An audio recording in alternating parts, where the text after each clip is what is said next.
Hey, in today's lesson, we are looking at 5 very common idioms that you can use to talk about challenges or difficult times. Now, all of us go through challenges and difficulties in our life, so these idioms are great for when you or someone you know is facing a difficult time. They will help you to describe the situation a little bit better and in a more natural way. So, let's get started. So our first idiom is there's no end in sight. There is no end in sight.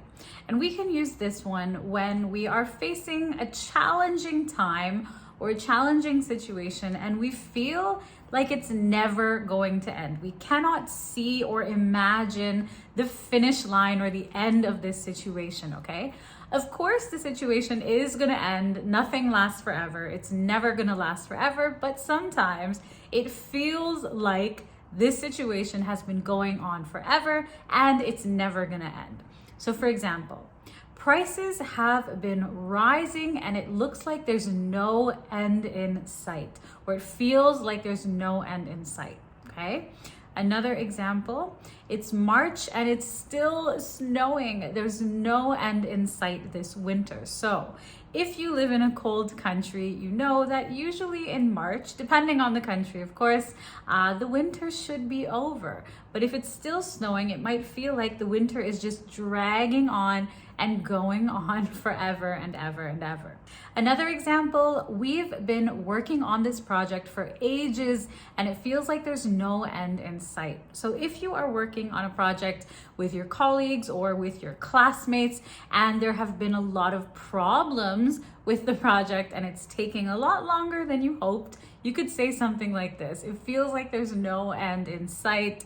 We've been working on this for ages. And one more example, which is true for me, when I was a student, when I first started college, I felt like there was no end in sight.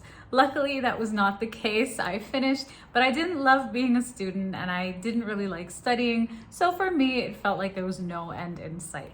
So tell me about a time when you felt like there was no end in sight. It was difficult and it felt like it was going on and on forever. As well, notice that you can make a few changes to this idiom. You can say, there is no end in sight. It seems like there's no end in sight, or it feels like there's no end in sight. All right, so 3 variations of this idiom. So our next idiom is to hit rock bottom, to hit rock bottom. Now, if a person hits rock bottom, this is quite a serious and sad situation. If someone hits rock bottom, it means they reach the lowest or worst point in their life. They feel like things cannot be any worse. This is the worst possible situation that they could be in. And if someone hits rock bottom, they're often hopeless, discouraged, and quite depressed.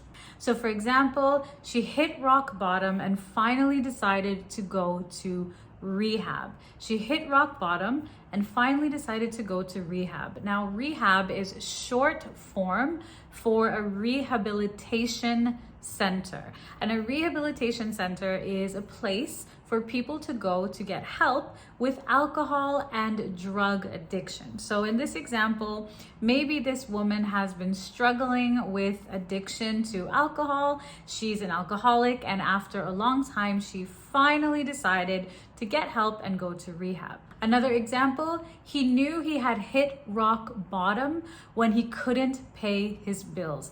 He knew he had hit rock bottom when he could no longer pay his bills. And one more example, you need to get some help before you hit rock bottom. You need to get some help before you hit rock bottom. And I also want to point out that we very often use this idiom, hit rock bottom, to talk about people who are struggling with alcohol addiction, drug addiction, or really serious financial problems, okay? So again, if someone hits rock bottom, it means they reach the lowest point in their life. So next we have to fight an uphill battle. To fight an uphill battle, or just an uphill battle. If you are fighting an uphill battle, This means that you're facing a really challenging task. So you have this task, you're trying to do something, but it's really hard and you're just trying and trying. An uphill battle refers to the difficult task itself, and fighting an uphill battle means you're trying to overcome this difficult task. So for example, I was fighting an uphill battle when I reopened my business after COVID. So many small businesses had to close during COVID, and it was very difficult for them to reopen because they lost a lot of money, their customers lost a lot of money. Many small businesses couldn't reopen at all, okay? So this is an example that a small business owner or business owner might say if they had to close their business during COVID. When they had to reopen, it was an uphill battle. Another example, getting this permit is an uphill battle, but I'll keep trying. Getting this permit is an uphill battle, but I will keep trying. So in this case, maybe I have applied for a work permit or something from the government, and it's very difficult. Maybe they require a lot of documentation. It takes a long time. It's a challenging task, but I'll keep trying. And one more example for you, improving your English can feel like you're fighting an uphill battle, but don't give up. Improving your English can feel like you're fighting an uphill battle, but don't give up. So it can feel like a challenge, and sometimes I'm sure that it does, but keep on going, don't give up. Next, we have to be in over your head. To be in over your head. Again, to be in over your head. Now, if you are in over your head, it means that you're in a situation that's just too much for you to handle, too much for you to deal with. It's too difficult, it's too much for you, okay? So for example, they hired someone with no marketing experience to run our marketing department, and she is in over her head. Again, they hired someone with no marketing experience to run our marketing department, and she's in over her head, okay? So this company has hired a person with no experience, and now the job is too difficult for her. It's too much. She can't handle it. Another example, he had so much debt. He was in over his head. He had so much debt, he was in over his head. Now, debt is when you owe money, you have to repay money. So if you borrow money from the bank, you take loans, or you borrow money from friends and you owe them money, this is debt. So in this example, this man has too much debt. It's just too much for him to deal with, too much for him to handle. One more example.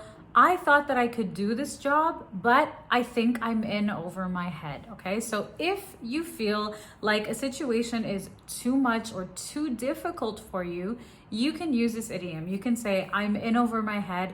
I feel like I'm in over my head. I think I'm in over my head, okay? And you can also say this to someone else. I think you are in over your head. So tell me about a time when you were in over your head, and what did you do? How did you handle it? Let me know. I'm really curious. Leave your story in the comments down below. Now, just before we get to our last idiom, if you want to take your English vocabulary to the next level, make sure you check out the weekly English Words membership.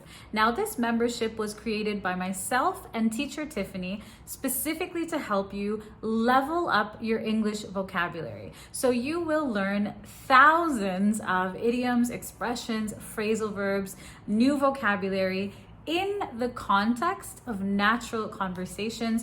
You're also going to learn how to talk about tons of different topics in English, again, in a very natural way. And the best part, you can study at your own pace. So I will link the Weekly English Words membership down below for you. Make sure you check it out. And idiom number 5 is to have a lot on your plate, or to have too much on your plate, to have a lot on your plate or to have too much on your plate. And this means that you have a lot of responsibilities, many responsibilities at one time. You're super busy and maybe it's just too much and it's stressing you out, all right? This one is very common. I use it in everyday conversations. It is super easy to use. So for example, I have a lot on my plate between the kids, my work, and my art. I have a lot on my plate between the kids, my work, and my art. So in this example, I have children, I have a full-time job, and I'm an artist. I just have a lot happening, a lot going on at one time. Another example, I really need a holiday. I have had a lot on my plate. I really need a holiday. I've had a lot on my plate. And one more example, she's had too much on her plate and she hasn't been able to focus on this project. She's had too much on her plate and she hasn't been able to focus on this project. So she has too many other responsibilities, too many other things going on. So remember, with this one, you can say I have a lot on my plate or too much on my plate, depending on how much you have on your plate at that moment. So there you have it, 5 idioms for when you or someone you know is going through a challenging time. I hope that you are not going through a challenging time, but if you are, you can definitely use these idioms when you are talking to your family or your friends about those situations. Don't forget to check out the weekly English Words membership and get your free ebook, English Conversations Made Simple. The link is down below in the description. If you have any questions, please leave them in the comments. Leave me some examples using these idioms. Have a wonderful day. Thanks for watching, and I'll see you soon in the next lesson.